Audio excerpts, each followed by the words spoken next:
Hello student, आज आप लोगों को सेकेंड ईयर क्लास में हम अल्टरनेटिंग करंट चैप्टर के अंतर्गत जो है एसी करंट क्या होती है, जिसमें इस तरह से वाइब्रेशन होते हैं समय t और ये V और I इस तरह से सिंबल दिया जाता है एसी का।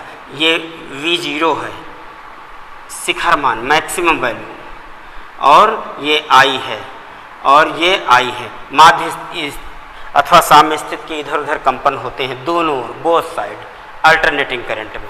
और डीसी करंट क्या होती है? डीसी करंट में होता ये है कि केवल एक ही ओर ऐसे, इसको कहते हैं डीसी करंट, डायरेक्ट करंट, दिष्ट धारा। तो एसी करंट अल्टरनेटिंग करंट के अंतर्गत हम आप लोगों को बताते हैं। ओम का नियम वगैरह आप लोगों ने जनरली पढ़ा है, और चालक तार के सिरों के बीच जब विभवांतर लगाया जाता है तो धारा प्रवाहित होने लगती है, और जब धारा प्रवाहित होने लगती है तो विभवांतर और धारा का अनुपात नियत होता है, जिसे चालक तार का प्रतिरोध कहते हैं। प्रतिरोध प्रकृति पर निर्भर करता है।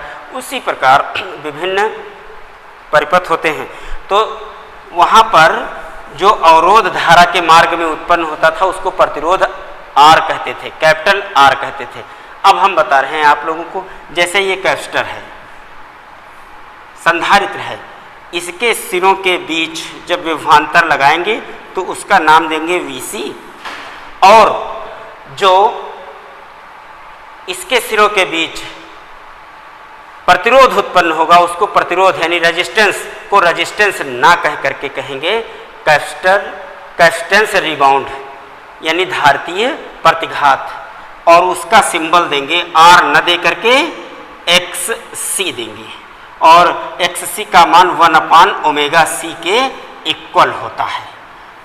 ठीक, ओमेगा क्या है? ओमेगा इक्वल टू 2πN होता था, यहाँ पर फ्रीक्वेंसी F है। अच्छा, अल्टरनेटिंग करंट जो सामान्यतः घरों में प्रवाहित होने वाली धारा होती है उसकी आवृत्ति 50 हर्ट्ज होती है। तो यहाँ पर F क्या है? आवृत्ति है, और C क्या है? धारिता है। इस कैपेसिटर की C क्या है? धारिता है। अब आप लोगों को हम ये बताते हैं कि जैसे कोई प्रेरकत्व हो, प्रेरण कुंडली हो। प्रेरण कुंडली क्या होती है? इस तरह से ये एक प्रेरण कुंडली है, इसका प्रेरकत्व कितना है? L है।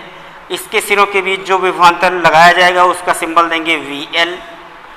अब इसमें जो प्रतिरोध उत्पन्न होगा उसका भी नाम R नहीं देंगे, रेजिस्टेंस को रेजिस्टेंस न कह करके इंडक्टेंस रिबाउंड कहते हैं, प्रेरण प्रतिघात कहते हैं।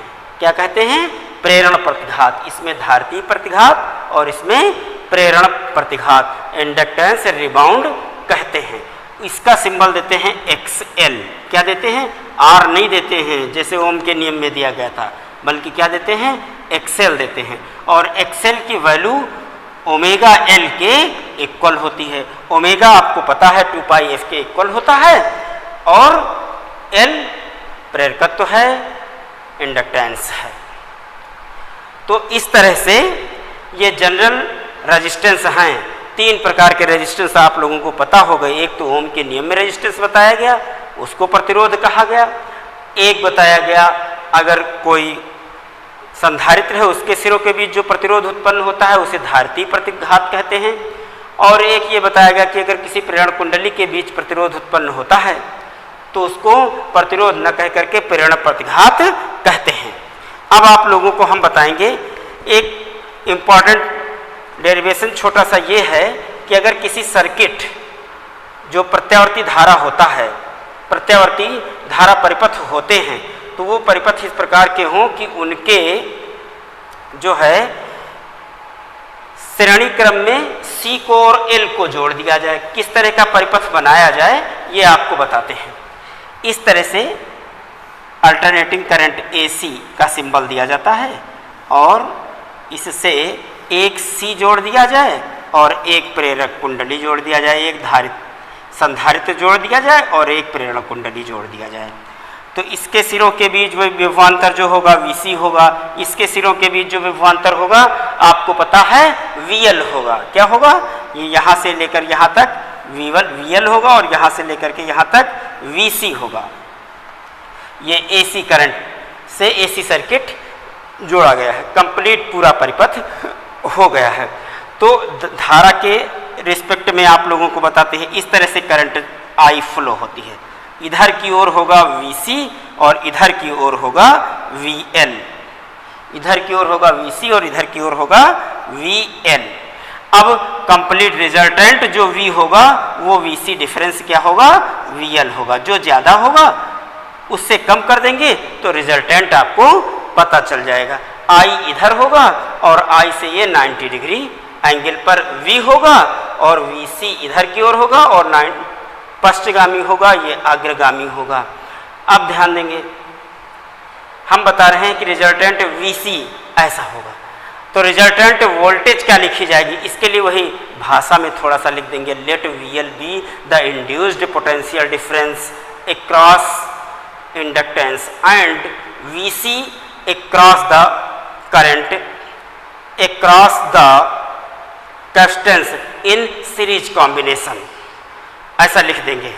The current in both will be same, क्योंकि इससे जो धारा प्रवाहित होगी इसमें से होकर के ऐसे धारा जाएगी। Both will be same by 90 degree while VL be lag behind the current by 90 degree so that phase difference between VL and VC will be 180। कह रहे हैं कि I के रिस्पेक्ट में ये 90 होगा और ये 90 होगा, लेकिन VL और VC के रिस्पेक्ट में दोनों क्या होंगे, 180 डिग्री होंगे।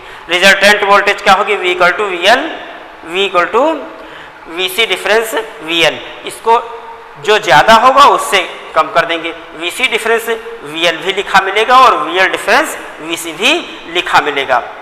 अब हम आप लोगों को बताएंगे कि VL equal to IX, VL equal to क्या होगा IXL और VC इक्वल टू क्या होगा IXC। ये कहाँ से आ गया, ओम के नियम से वही V इक्वल टू IR होता है। तो प्रेरक कुंडली के लिए, इंडक्टेंस के लिए क्या हो जाता है, ये प्रतिरोध हो जाता है और धारा का गुणनफल वोल्टेज के बराबर होता है। यहाँ पर C धारितिक प्रतिघात और धारा का गुणनफल VC हो जाएगा। वैल्यू लिखेंगे तो V इक्वल टू क्या हो जाएगा V equal to I into यहाँ पर मान रख देंगे तो XL डिफरेंस XC, ठीक ऐसा लिख सकते हैं, माइनस XL माइनस XC लिख सकते हैं। या यहाँ पर अगर आप लोगों को VC माइनस VL बताया गया है तो ऐसे भी लिख सकते हैं, डिफरेंस में कोई अंतर नहीं पड़ेगा।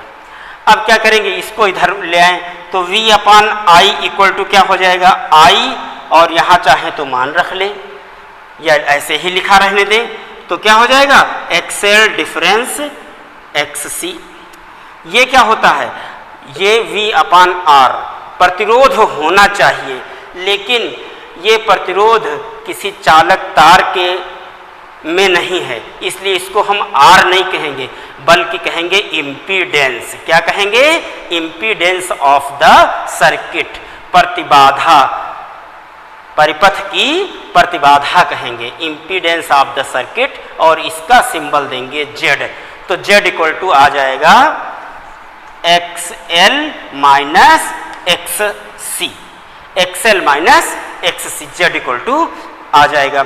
अब आपको हम बताते हैं एक कंडीशन कि impedance of the circuit Z जो है वो उसकी वैल्यू 0 होगी अगर क्या हो कि amplitude of the current will be infinite, यानी कि धारा अनंत हो।